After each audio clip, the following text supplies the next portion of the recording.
కూడా ప్రభు నామములో వందనాలు తెలియజేస్తున్నాను. దేవుని నామానికి మహిమ కలుగును గాక. హల్లెలూయా, హల్లెలూయా. మంచిది ప్రభునందు ప్రియులారా, దేవుని వాక్యాన్ని కొద్ది నిమిషాలు మనందరం కూడా ధ్యానం చేద్దాం. శ్రద్ధగా దేవుని మాటలు ప్రతి ఒక్కరూ వినాలని ప్రభు పేరట మీ అందరికి కూడా మనం చేస్తూ ఉన్నాను. ఒకసారి గత వారం నేను ఒక ప్రశ్న అడిగా.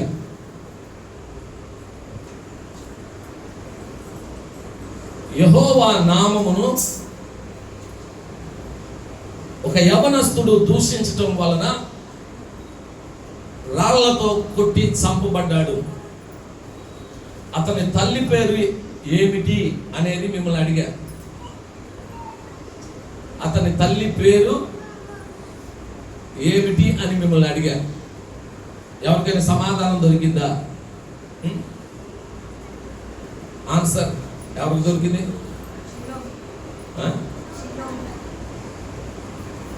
అదే ఎవరికి దొరికింది? చేతులు ఎత్తండి. ఎంతమందికి దొరికింది? ఇంకా చూద్దాం. పరిశుద్ధ గ్రంథములో నుండి లేవియా కాండం 24వ అధ్యాయం 10వ వచనం నుండి కొన్ని మాటలు చదువుకుందాం. ఇశ్రాయేలీయురాలకు ఒక స్త్రీకిని ఐగుప్తీయుడకు ఒక పురుషునికిని పుట్టినవాడొకడు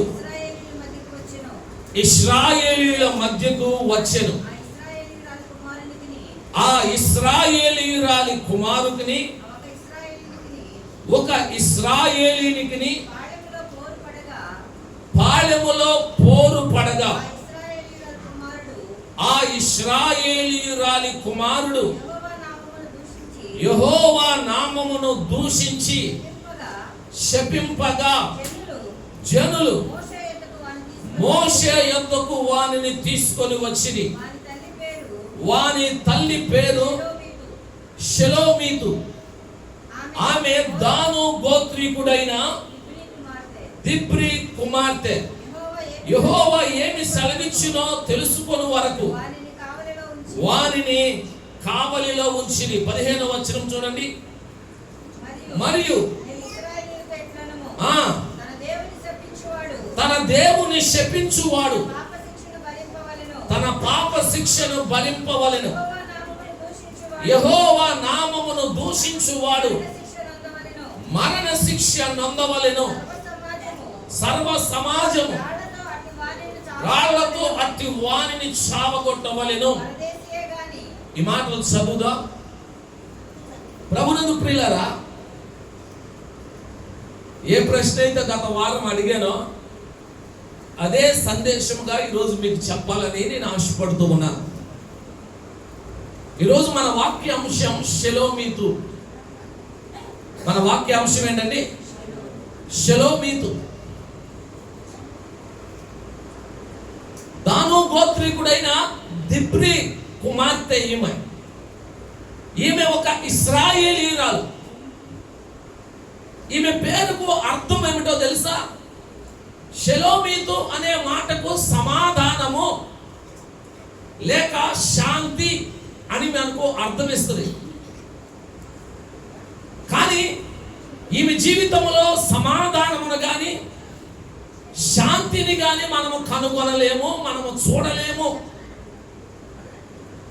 ప్రియమైన దేవుని బిడ్డలారా, నా మాటలు అర్థమవుతున్నాయా? దయచేసి నా వైపు చూడండి. అందరూ కూడా వాక్యాన్ని శ్రద్ధగా వినాలి. మధ్యలో ఏదైనా ఆటంకం కలిగిస్తే తప్పనిసరిగా మీ పేరెత్తి మరీ చెప్పాల్సి వస్తుంది, మిమ్మల్ని గర్తించాల్సి వస్తుంది. మీరు బాధపడినా నేనేమనుకోను. దేవుని మాటలు శ్రద్ధగా వినాలి. ఇక్కడికి వచ్చి మీ ఇష్టం వచ్చినట్లుగా ఉంటే కుదరదు. అర్థమైందా? దేవునికి స్తోత్రం. హల్లెలూయా, హల్లెలూయా. షెలోమీతు అనే స్త్రీని గురించి మనం నేర్చుకుంటున్నాం. ఆమె ద్వారా పరిశుద్ధ ఆత్మ దేవుడు మనతో మాట్లాడాలనుకుంటున్నటువంటి ఆత్మీయ విషయాలు, మనకు నేర్పించాలనుకుంటున్నటువంటి పాఠాలు ఏవైతే ఉన్నాయో అవి శ్రద్ధగా మనందరం కూడా అర్థం చేసుకోవాలి. షలోమీతు అనే మాటకు అర్థం ఏమని చెప్పాను? సమాధానము లేక శాంతి. ప్రియమైన బిడ్డలారా, కానీ ఈమె జీవితాన్ని మనం చూస్తే సమాధానమైన శాంతి అయినా ఈమె జీవితంలో ఉన్నట్టుగా మనం ఎంత మాత్రం కూడా చూడలేము. ఈమె జీవితం అంతా బాధతోనే, ఈమె జీవితం అంతా వేదనలోనే, ఈమె జీవితం అంతా దుఃఖంలోనే, ఈమె జీవితం అంతా కన్నీరులోనే గడిచిపోయినట్లుగా మనము చూడగలుగుతున్నాం. కారణాలు ఏమిటయ్యా? ఎందుకు పేరుకు తగినట్టుగా ఆమె సమాధానాన్ని కలిగి లేదు? ఎందుకు పేరుకు తగినట్టుగా ఆమె శాంతిని పొందుకోలేకపోయింది అని మనం అడిగితే, చాలా మంది మంచి మంచి పేర్లు పెట్టుకుంటారు, మంచి అర్థాలు ఇచ్చే పేర్లు పెట్టుకుంటారు, కానీ అర్థరహితమైన జీవితాన్ని చాలా మంది ఏం చేస్తారంట? జీవిస్తూ ఉంటారు. ఈమె జీవితం కూడా అలాంటిదే. ఈ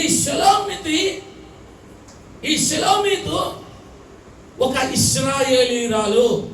ఎవరంటే ఈమె ఒక ఇశ్రాయేలీరాలు.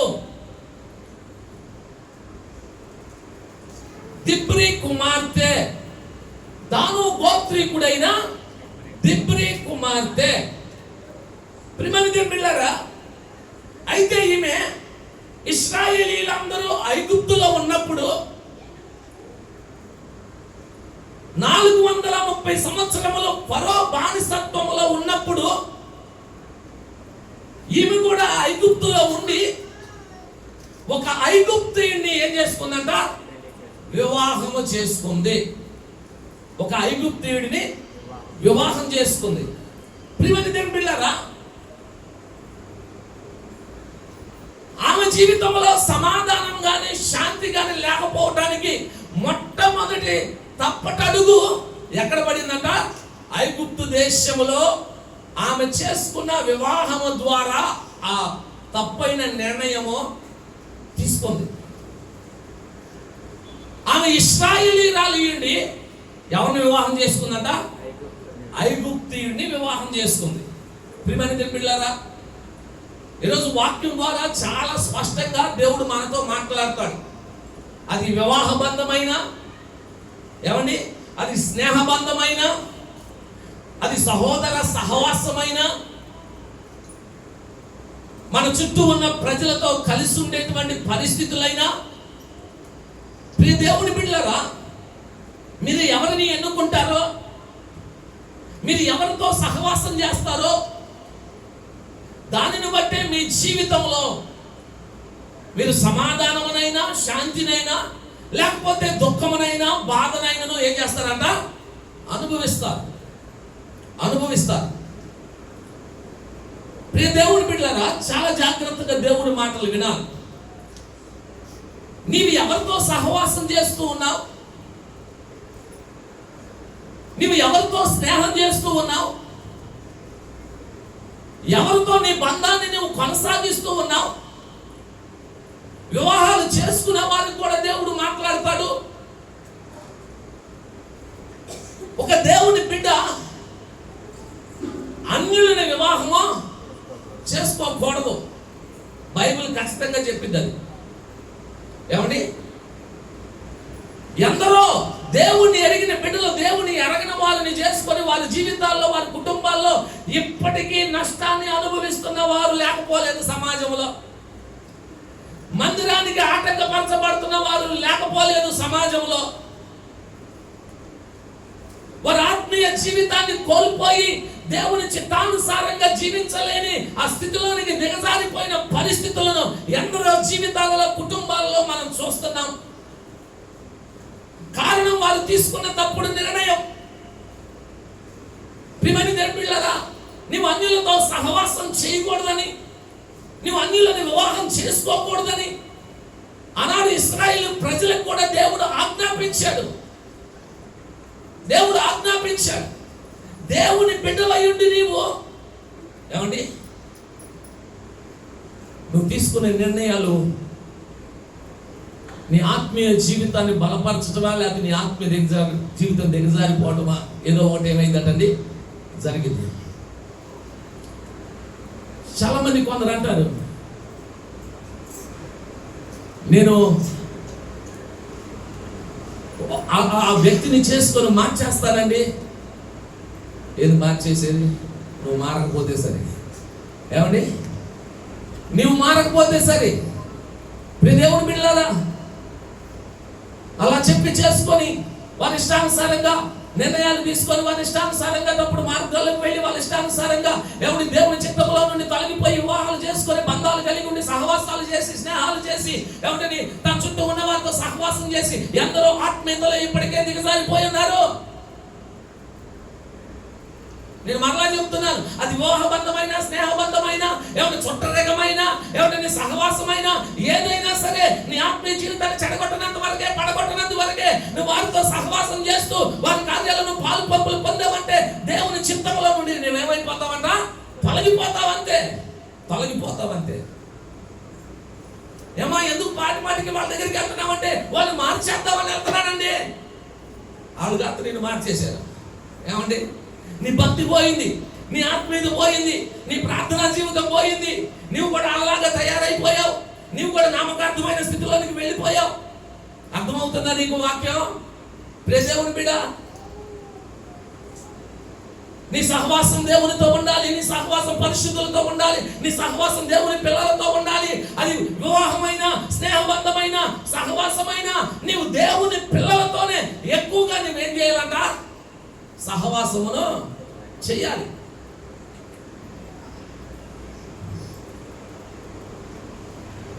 గుర్రాన్ని గాడిదని కాడికి కడతారండి? చెప్పండి. లేకపోతే ఆ కాడికి ఎద్దునను ఆ గాడిదని కడతారా? చెప్పండి. కడతారా? కట్టరు కదండి. 2 ఎద్దులు ఉంటేనే ఆ బండి ఏమైంది? ముందుకు వెళ్ళింది. విశ్వాసే. వివాహం కూడా విశ్వాసే. దేవుని పిల్లల్ని చేసుకోవాలి. చేసుకోకపోవటం వల్ల నష్టపోయిన వారు ఎందరో ఉన్నారు.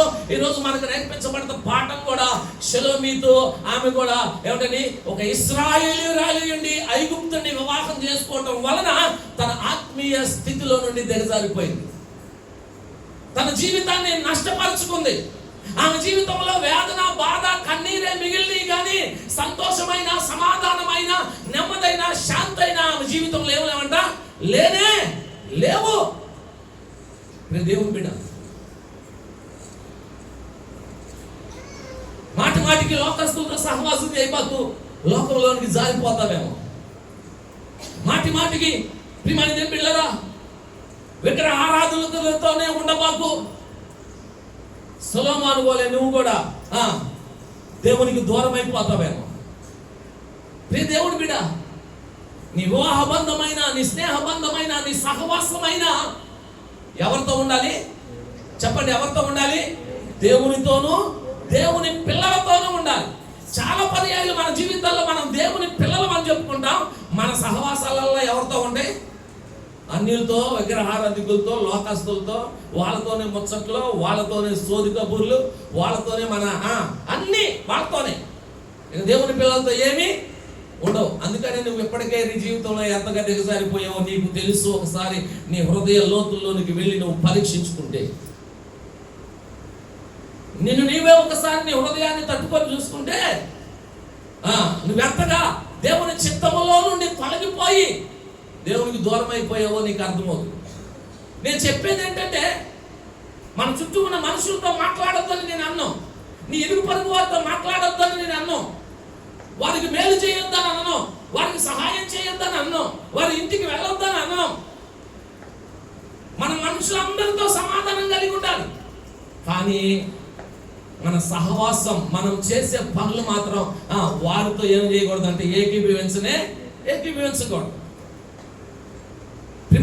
వారు చేసే కార్యాల్లో మనం ఏమవ్వకూడదు? పాల్పంపులు పొందకూడదు. ఇది మనం నేర్చుకోవాల్సింది. పాస్టర్ గారు ఏంటండి అసలు అందరిని వదిలేయమన్నట్టుగా చెబుతున్నాడంటే, అందరిని వదిలేసి లోకంలో మనం ఏం చేయలేం, బ్రతకలేం. మనుషులందరూ మనకు కావాలి, అందరూ మనకు కావాలి. ప్రియమైన పిల్లలు, అందరితో మంచిగా ఉండాలి, అందరితో సమాధానంగా ఉండాలి. అయితే వారి క్రియల్లో మనం ఏమవ్వకూడదంట? పాల్పొంపులు పొందకూడదు. నువ్వు మాటికి అలాంటి పరిస్థితుల్లోనికి వెళ్తే ఏం జరిగింది? పరిశుద్ధ గ్రంథంలో ఎంతమంది? సొలొమోను జ్ఞానం కలిగిన గొప్ప రాజు, ఆయన భార్యలంట ఏం చేశారు? ఆయన మనసును చివరి దశలో విగ్రహముల తట్టు త్రిప్పేశారు. ఎందుకు? విగ్రహారాధికులైన వారిని చేసుకున్నాడు వివాహం. విగ్రహారాధికులైన వారిని వివాహం చేసుకోవటం వలన వారి భార్యలో సొలొమోనును ఏం చేశారట? విగ్రహారాధన వైపు తిప్పేశారు. యెజబెలును చేసుకోవటం వలన అహాబు కూడా బయలుదేవతను ఏం చేస్తున్నాడు? ఆరాధించాల్సిన పరిస్థితుల్లోనికి దిగజారిపోయాడు. దేవుని బిడ్డలారా, దేవుని వాక్యం ఏమని సెలవిస్తుంది? విశ్వాసికి అవిశ్వాసితో జోడెక్కడిది?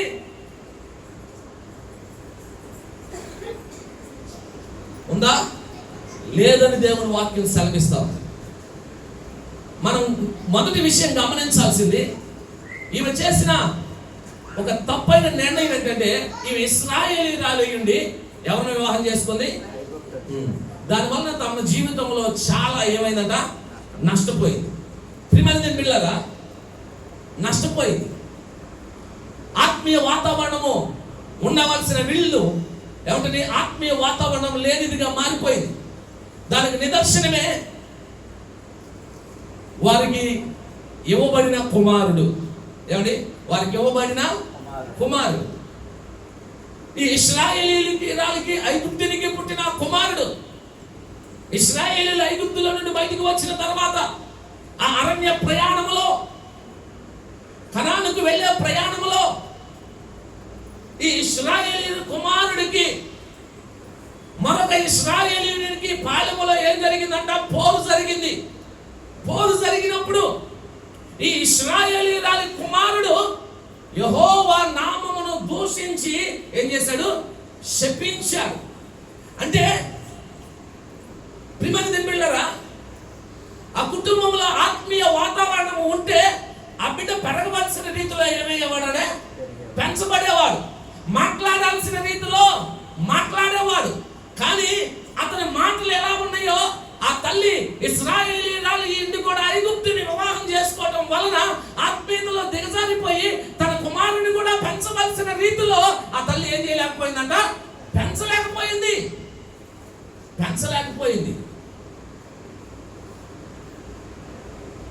అందువలనే ఆ కుమారుడు ఇష్టం వచ్చినట్లుగా మాట్లాడే స్థితిలోనికి ఏమయ్యాడంట? వచ్చాడు. ప్రియ దేవుని బిడ్డలారా, మన ఇంటిలో ఆత్మీయ వాతావరణం లేకపోతే, మన ఇంటిలో దేవుని చిత్తానుసారమైన పరిస్థితులు లేకపోతే, మన సహవాసాలు, మనం తీసుకునే నిర్ణయాలు, మన ఇంటిలో చేసే పనులు, మనం మాట్లాడేటువంటి మాటలు ప్రియమైన దేవుని బిడ్డలారా సరి అయినవిగా లేకపోతే అవి మన పిల్లల మీద ఎంత ప్రభావాన్ని చూపిస్తాయో, వారు ఎలా తయారవుతారో ఒకసారి మనము ఈ ఇశ్రాయేలీయురాలి కుమారుడు చూసి మనం ఏం చేయాలంట? తెలుసుకోవాలి. మన పిల్లలు అలాగ కాకుండానట్లుగా మన ఆత్మీయతలో వారిని ఏం చేయాలంట? పెంచాలి. మన ఇల్లు కూడా ఎలా ఉండాలి? ఆత్మీయ వాతావరణమును కలిగి ఉండాలి. మన ఇంటిలో నుండి ఎప్పుడప్పుడు రక్షణ సునాదానాలు వినబడాలి. మన ఇంటిలో నుండి మంచి సాక్ష్యం ఏమవ్వాలంట? బయలుపడాలి. మన ఇంటిలో దేవుని గురించిన ప్రార్థన, దేవుని గురించిన గీతములు, దేవుని గురించిన స్తుతి బయటికి వెళ్ళాలి. మనం ఎల్లప్పుడూ ప్రార్థన జీవితం కలిగి ఆత్మీయ స్థితిలో ఉంటే మనతో ఉండే పిల్లలు కూడా ఎలా పెరుగుతారంటే అదే స్థితిలో పెరుగుతారు. లేదు, మనము సరి అయిన నిర్ణయాలు తీసుకోకుండా, సరి అయిన సహవాసాలు మనము లేకుండా, భార్య అయినా భర్త అయినా అతడు ఐగుప్తుడేనే కాదు అని పక్కన పెడితే, ఈరోజు మన కుటుంబాల్లో భార్యాభర్తలుగా ఉన్నవారు మీరిద్దరూ ఏకీవించి ప్రార్థన చేయకపోతే, దేవుని సన్నిధికి రాకపోతే, మీరు ఆత్మీయ స్థితిని కుటుంబంలో కనపరచకపోతే, మీరిద్దరూ సరి అయిన రీతిగా ఉండకపోతే మీ ప్రభావం పిల్లల మీద ఎంతైనా పడింది. మీరు మాటికి కీచులాడుకుంటా ఉంటే, గొడవలు పడతా ఉంటే, మీ బిడ్డలు కూడా అదే మనసు, కఠినమైన మనసు కలిగిన వారుగా పెరుగుతారు. మీరు మాటికి ఏమిటని ఇష్టం వచ్చినట్లుగా నోటి మాటలతో తప్పులు చేస్తూ ఇష్టం వచ్చినట్లుగా మాట్లాడుతూ ఉంటే మీ పిల్లలు కూడా వాటినే ఏం చేస్తారంట? నేర్చుకుంటారు.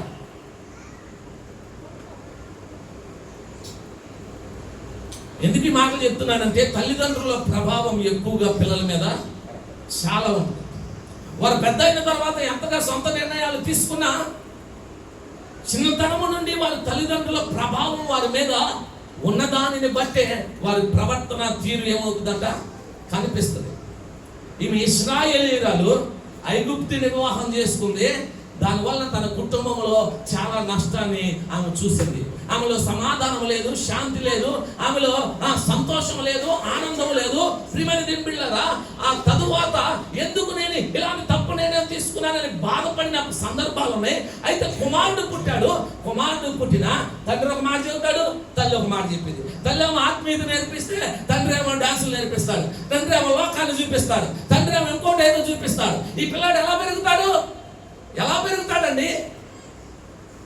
ఇద్దరి మధ్యన ఎలా పెరుగుతాడు? ప్రియమైన దేవుని బిడ్డలారా, ఇప్పుడు ఇశ్రాయేలీయురాలు తల్లి ఏమో కొద్దిగా గొప్ప ఆత్మీయతలో ఉంది కదా, ఫస్ట్ నుంచి ఏమో చెబుతుంది.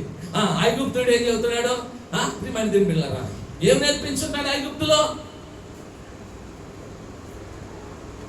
ఆ తండ్రి నేర్పించిన దాన్ని బట్టి ఈ కుమారుడు ఐగుప్తును విడిచిపెట్టి ఇశ్రాయేలు కనాను దేశానికి ప్రయాణమై వెళ్తున్నప్పటికీ ఇతని జీవితంలో ఆ తండ్రి యొక్క ప్రభావం, ఆ తండ్రి యొక్క మాటలు ఆ బిడ్డ హృదయంలో ఉండి దేవుణ్ణి కూడా దూషించే స్థాయికి ఏమయ్యాడంటే ఆ బిడ్డ.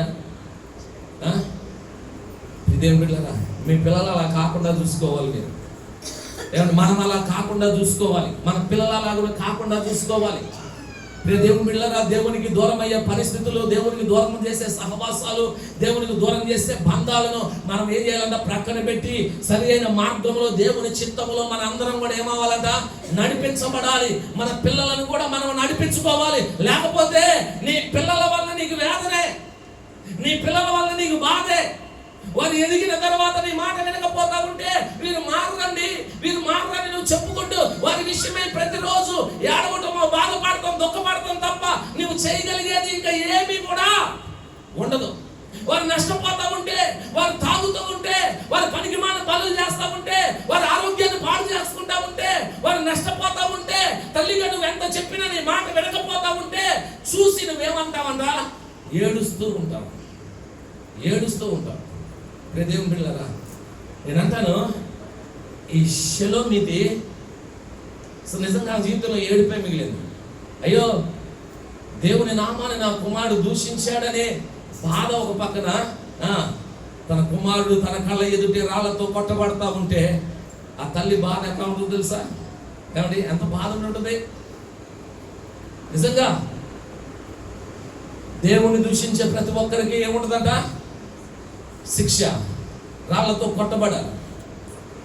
నేను చాలా పర్యాలు చెప్తున్నాను, దేవుని విషయంలో చాలా జాగ్రత్తగా ఉండాలి మనుషులమైన మనం.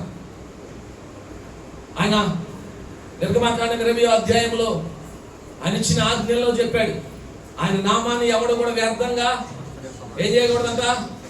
ఉచ్చరించకూడదు, వ్యర్థంగా ఉచ్చరించకూడదు. ఆయన నామాన్ని ఏం చేయకూడదంట? దూషించకూడదు. ప్రియమైన దేవుని బిడ్డలారా, దేవుని నామాన్ని ఎవడు దూషిస్తాడో వాడు మరణ శిక్ష పొందాలని దేవుని వాక్యం సెలవిస్తా ఉంది. ధర్మశాస్త్రం ప్రకారం అక్కడ తీర్పు వెంటనే జరుగుతూ ఉంది. ఇప్పుడైతే యేసు క్రీస్తు ప్రభుల వారి కాలంలో మనం ఉన్నాం. ఆయన కృప కలిగిన దేవుడు కాబట్టి చాలా పర్యాయాలు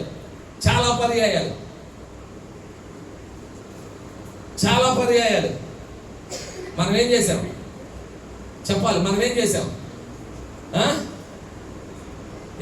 దేవుణ్ణి దూషించిన వాళ్ళు ఉన్నారా లేదా? మీలో బాధ పెట్టిన వాళ్ళు ఉన్నారా లేదా? కొన్ని పర్యాలు శ్రమ వచ్చినప్పుడు ఏం దేవుడు మాకేం చేశాడు అని మాట్లాడేవారు.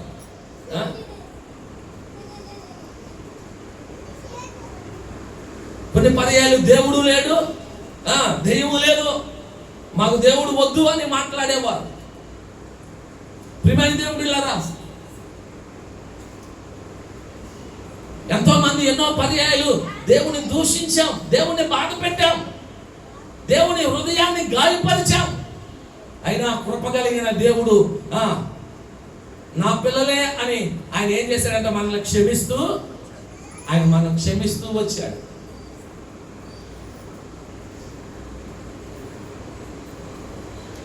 ఈరోజు జరుగుతున్న సిచ్యువేషన్స్ ప్రకారం, ఈరోజు జరుగుతున్న పరిస్థితుల ప్రకారం ఒకప్పుడు తల్లిదండ్రులకి పిల్లలు ఎంత విధేయత కలిగి ఉండేవాళ్ళు, ఇప్పుడు తల్లిదండ్రులను కూడా దూషించే స్థాయికి పిల్లలు వచ్చారు. తల్లిదండ్రులను కూడా ఏమంటని బాధపరిచే స్థాయికి, ఇంకా చెప్పాలంటే తల్లిదండ్రులని నెట్టివేసే స్థాయికి, కొట్టే స్థాయికి ఈరోజు పిల్లలు వచ్చారు. అయినా తల్లిదండ్రులు ఇంకా పిల్లల్ని ఏం చేస్తా ఉన్నారంట? ఏం చేస్తున్నారు? ప్రేమిస్తానే ఉన్నారు కదా. అలాగే యేసు ప్రభు కూడా ఇంకా మనల్ని ఏం చేస్తా ఉన్నాడు? ప్రేమిస్తానే ఉన్నాడు, ప్రేమిస్తానే ఉన్నాడు. అలాగని దేవుణ్ణి దూషిస్తావా? దేవుణ్ణి నిందిస్తావా? దేవుని మీద సడుగుతావా? దేవుని మీద గొడుగుతావా? ప్రియ దేవుని బిడ్డ, దేవుణ్ణి శోధిస్తావా? జాగ్రత్త. ఇప్పుడేమి జరగకపోయినా ఒక రోజు రాబోతుంది. నీ నోటి మాటలను బట్టి నువ్వేం పొందుతావంట? తీర్పు పొందుతావు. నీ క్రియలను బట్టి నువ్వేం పొందుతావంట? తీర్పు పొందుతావు. అందుకనే మన నోటిని కాచుకోవాలి, జాగ్రత్తగా మనం ఉండాలి. కళ్ళెదుటే కుమారుడు రాళ్ళతో కొట్టబడుతుంటే తల్లి ఎంత బాధపడి ఉంటుంది, ఎంత వేదన పడి ఉంటుందో. ఈరోజు మీ కళ్ళెదుట మీ పిల్లలు పాడైపోతున్నారు, మీరు ఎంత బాధపడతారు, మీరు ఎంత దుఃఖపడతా ఉన్నారు. దేవుని పిల్లరా, అయితే దానికి కారణం కూడా ఒక రకంగా ఎవరంట? మనమే, మన కుటుంబమే. మన కుటుంబంలో ఉండాల్సిన ఆత్మీయ వాతావరణం లేకపోవటాన్ని బట్టి, దేవుని చిత్తానుసారంగా నడవకపోవటాన్ని బట్టి, సరైన సహవాసం, సరైన పరిశుద్ధత, అన్యుని సహవాసం కలిగి ఉండలేకపోవటాన్ని బట్టి, ఏంటంటే మనం ఉండే సహవాసములను బట్టి, మనం ఉండే పరిస్థితులను బట్టి అన్ని కూడా ఏమైపోతా వచ్చినాయి? మారిపోతా వచ్చినాయి. దేవుని పిల్లరా, అలా కాకుండా ఉండాలంటే ఇప్పుడు నేను చెప్పేది, వివాహాలు చేసుకునే వాళ్ళు, మీరు వివాహాలు సరైన నిర్ణయం చేయాలంట, తీసుకోవాలి. మీరు దేవుని పిల్లలనుకో, మీరు రక్షింపబడిన వారనుకో, దేవుని సన్నిధికి వస్తారనుకో, దయచేసి మీరు ఏదో గొప్పలకు పోయి, లేకపోతే ఏదో మాటలు మాట్లాడి, ఏదో నేను వాళ్ళని మార్చేస్తా, వీళ్ళని మార్చేస్తానని మాటలు చెప్పి మీరు వివాహాలు చేసుకొని, దేవుని పిల్లల్ని కాని వారిని వివాహాలు చేసుకొని మీ జీవితాలను ఏం చేసుకోవద్దంట?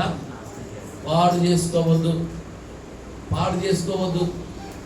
దేవుని పిల్లల్ని ఏం చేసుకోవాలి? వివాహము చేసుకోవాలి, వివాహం చేసుకోవాలి. నేను కులాల గురించి చెప్పట్లా, మతాల గురించి చెప్పట్లా, నేను దేని గురించి చెప్పను.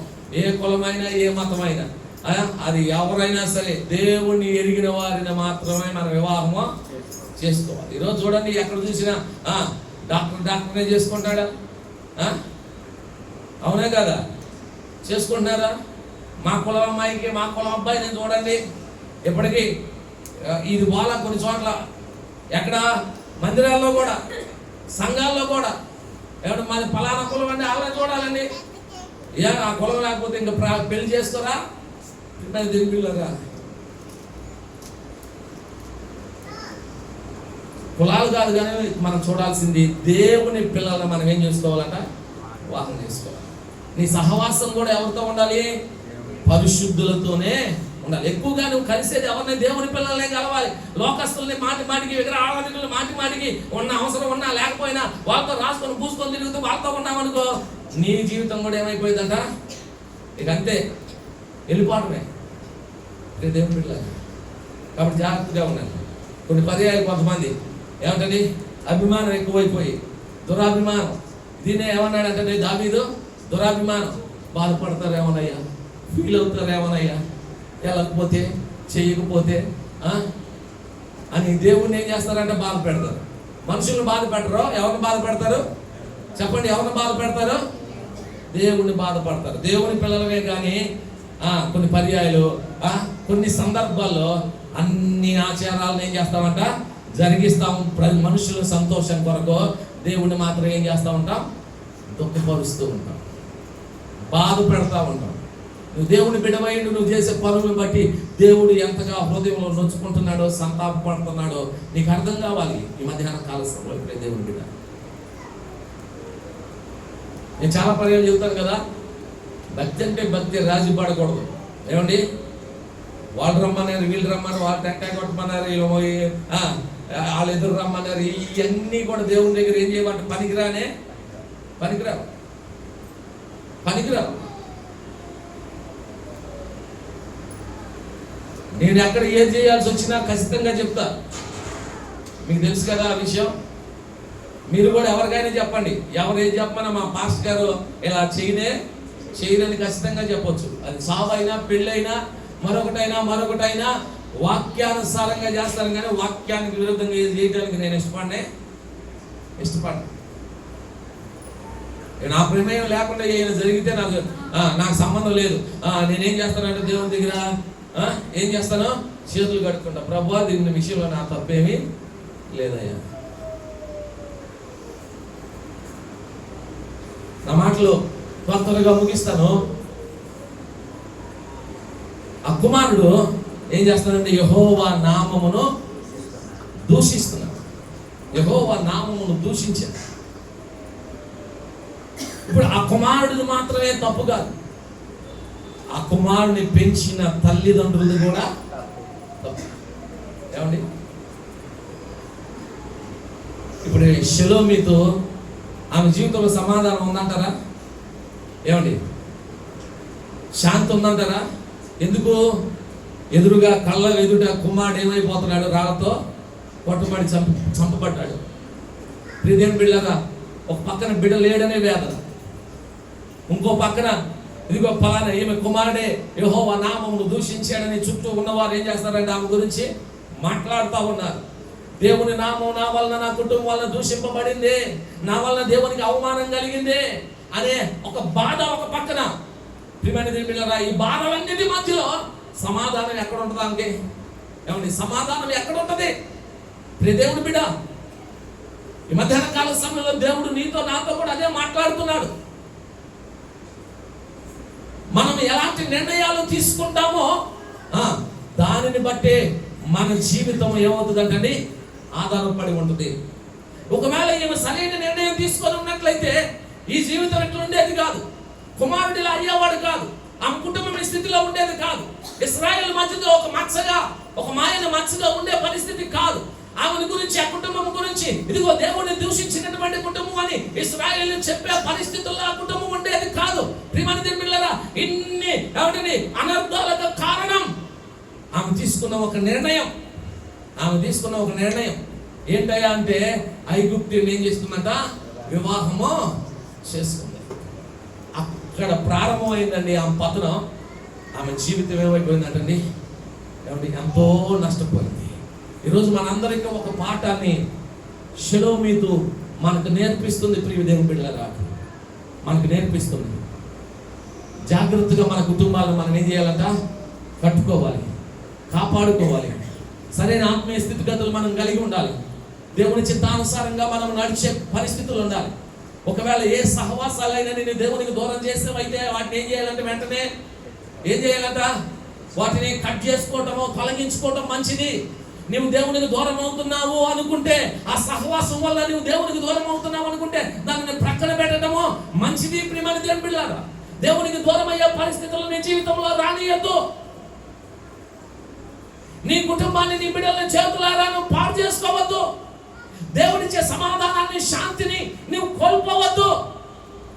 నీ సొంత నిర్ణయాలు, నీ ఆలోచనలు తీసుకొని దేవుని చిత్తాన్ని ప్రక్కన పెట్టేసి, వాక్యాన్ని ప్రక్కన పెట్టి నువ్వు జరిగించే కార్యాలు నీకు నష్టాన్ని కలిగిస్తాయని ఈరోజు నువ్వు తెలుసుకోవాల్సిన అవసరత ఎంతైనా ఉందని దైవజనుడిగా మరొకసారి చెబుతున్నాను. ఈరోజు షెలోమీతు కుటుంబాలలాగా సమాజంలో ఎన్నో కుటుంబాలు చిన్నాభిన్నమై ఉన్నాయలేవా, కలవరాలతో నింపబడి ఉన్నాయలేవా, కుటుంబంలో ఎప్పుడు గలిబిలే, భార్యాభర్తలకి సమాధానం ఉండదు, ఆ వారి మధ్యలో ఉండే పిల్లలకి సరైన ఆత్మీయ స్థితిగతులు ఉండవు, దేవుని యందు భయభక్తులు ఉండవు, వారు పెరిగే విధానం సరిగా ఉండదు. ప్రియమైన ఎంత నష్టం, కుటుంబంలో ఎంత నష్టం కలుగుతుందో ఒకసారి ఆలోచించు. ఈరోజు అలా కుటుంబాలు ఎన్నో నేను చూశాను, ఇప్పటికీ చూస్తానే ఉన్నాము. ఆ కుటుంబాలు అలాంటి కుటుంబాలు. కానీ ఒక చక్కని కుటుంబం, దేవుడిని ఎరిగిన భార్యాభర్తలు ఇద్దరు, ఒక చక్కని కుటుంబం, వారి దేవుళ్ళు ప్రార్థన చేసుకుంటూ వారి కనే పిల్లలు వారిని ఆత్మీయంగా దేవుడిని పెంచితే ఆ కుటుంబం ఎలా ఉంటుంది? ప్రేమ దేవుని పిల్లలు అబ్రహాం కుటుంబం లాగా ఉంటుంది. దేవునికి స్తోత్రం, హల్లెలూయా. అబ్రహాం గారు, శారా గారు మీకు బాగా తెలుసు కదా. వారికి కూడా ఒక కుమారుడు ఉన్నాడు. ఎవరో? ఇస్సాకు. ఆ కుమారుని కోసం ఎన్ని వేల కిలోమీటర్ల ప్రయాణం చేయించి, తన దాసుడని ఎలియాజును ప్రయాణం చేయించి ఏమంటే భార్యను తీసుకొని వచ్చాడో తెలుసా? అయ్యా ఇక్కడున్న కనానీయుల ఎవరితో నా కుమారునికి వివాహం చేయొద్దు, ఎవరు వివాహం చేయొద్దు, ఈ అన్యుల్లో నుండి ఎవరు నా కుమారునికి వివాహం చేయొద్దు. నా కుమారునికి దేవుని బిడ్డను ఏం చేయాలంటే వివాహము చేయాలి. తీసుకురా వెళ్ళి నా ఇంటి వాళ్ళ నుండి, నా రక్త సంబంధుల నుండి, నా అయిన వాళ్ళ నుండి దేవుణ్ణి ఎరిగిన బిడ్డను తీసుకురామంటే ఎలియాజరు ఎవరిని తీసుకొచ్చాడండి? అబ్బా చక్కని కన్యకను తీసుకొచ్చాడు. ఆమె రెబెకా. ఎల్లప్పుడు మనం చెప్పుకుంటాం రెబెకాని గురించి చెప్పుకోవాల్సి వస్తే దేంతో పోలుస్తాం రెబెకాని? ఏమండి దేంతో పోలుస్తాం రెబెకాని? మాకేం తెలుసాయి కానీ దేంతో పోలుస్తారు? మీ జీవితే కాదు మాకు తెలియదు అంటారా? దేవునికి స్తోత్రం, హల్లెలూయా. ఇస్సాకునేమో క్రీస్తుతో పోలుస్తాం, రెబెకానేమో సంఘముతో పోల్చి చాలా పర్యాలు మనం మాట్లాడతాం. అవునా కదా ప్రియ దేవుని బిడ్డలారా? ఆ చక్కని కుటుంబం, ఆ అబ్రహాం గారి కుటుంబం, ఆ ఇస్సాకు గారి కుటుంబం, ప్రియమైన అంత చక్కని వాతావరణం, ఆత్మీయ వాతావరణం ఆ కుటుంబంలో ఉంటుంది. వారి పిల్లలు, వారి కుటుంబాలు. ఈరోజు మన కుటుంబాలు కూడా అలాగ ఉండాలని దేవుడు కోరుతూ ఉన్నాడు. నేను వివాహం గురించి మాత్రమే చెప్పట్లేదు, వివాహ బంధమైన వివాహం చేసుకున్న వారికి చెప్తున్నాను. మీరు ఆత్మీయ స్థితిలో నడుచుకోవాలి. మీ భార్య భర్తలు, మీ కుటుంబంలో మీ పిల్లలు కూడా మిమ్మల్ని చూసి ఆత్మీయ కోణంలో పెరగాలి. అలాగే స్నేహబంధమైన, అలాగే సహవాస బంధమైన, మన చుట్టూ ఉన్న ప్రజలతో, సంఘంలో ఉన్న వారితో మనం చేసే ఆ స్నేహము సరి అయిన రీతిగా ఉండాలి. పరిశుద్ధులతో మనం సహవాసం చేస్తే మన ఆత్మీయ జీవితం ఇంకా ఏమవుతుంది? పెరుగుతుంది. ఏమండి? ఒక లోకస్తులతో సహవాసం చేస్తే ఎప్పుడు లోక సంబంధమైన మాటల వారి దగ్గర నుండి మనకి వస్తాయి. అవి మన ఆత్మీయ జీవితానికి ఏ మేలు ఉండవు. ఒక పరిశుద్ధులతో సహవాసం చేస్తే అక్కడ ఎప్పుడు మనకు వాక్యం చెప్తాడు, దేవుని మాటలు చెప్తూ ఉంటాడు. మన ఆత్మీయ జీవితం ఏమైందంటే బలపరచబడింది. ఒక లోకస్తుడు చెప్తాడు, రా నాతో పాటు వెళ్దాం, నేను చేసే కార్యాల్లో పాలు పొంగులు పొందుకొని అంటాడు. ఒక ఆత్మీయుడు అంటాడు, రా కలిసి ప్రార్థన చేసుకున్నాం రాయా అని అంటాడు. ప్రియమైన నీకు ఆత్మీయులు కావాలా? ప్రార్థన చేసుకున్నాం రా అనేవాళ్ళు కావాలా? రా నాతో పాటు మన ఇష్టం వచ్చినట్లుగా తిరుగుదాం, ఇష్టం వచ్చినట్లుగా ప్రవర్తిద్దాం, ఇష్టం వచ్చినట్లుగా చేద్దాం, నాతో కూడా కలువు అనే వారితో కలుస్తావా? నీవు ఎవరితో ఉంటావు? ఈ మధ్యాహ్న కాల సమయంలో మనము సరైన నిర్ణయం ఏం చేయాలంట? తీసుకోవాలి. షలోమీతో సమాధానం లేని ఒక తల్లి, వేదనతో తన జీవితమును కొనసాగించిన ఒక తల్లి, బిడ్డ ఉన్నాడనే సంతోషం లేదు, ఆ బిడ్డ రాళ్ళతో కొట్టబడి చంపబడితే చూస్తూ ఏడ్చినటువంటి ఒక తల్లి. అయ్యో నా బిడ్డ చనిపోవటానికి కారణం నేను సరైన రీతిగా పెంచలేకపోయానని ఏమిటండి తన జీవితం అంతా బాధపడిన తల్లి. నా వల్ల దేవుని నామం దూషించబడింది అని తన జీవితం అంతా పశ్చాత్తాపంతో కుమిలిపోయిన ఒక తల్లి. మీ జీవితాల్లో కూడా ఇలాంటి పరిస్థితులు ఉన్నట్లయితే, మీ పరిస్థితులు మారినట్లుగా దేవుని పాదాల దగ్గర ఏం చేయండి? ప్రార్థన చేయండి. మనం బాగుండాలి, మన పిల్లలు బాగుండాలి, మనందరూ దేవునిలో ఉండాలి, దేవుని సన్నిధిలో ఎరగాలి. మనమైనా మన పిల్లలైనా ఎప్పుడు దేవునికి అవమానాన్ని కలిగించేవారుగా, దేవుని దూషించేవారుగా, దేవునికి మీద తిరుగుబాటు చేసేవారుగా మనం మన కుటుంబాలు ఉండకుండానట్లుగా దేవుడిచ్చే సమాధానము, శాంతిని పొందుకుని మనందరము దేవుని కృపలో వర్ధిల్లుదము గాక. అటు భాగ్యము పరిశుద్ధాత్మ దేవుడు వాక్యమైన మన అందరికీ అనుగ్రహించును గాక. ఆమె దయచేసి తల వంచుదాం, కళ్ళు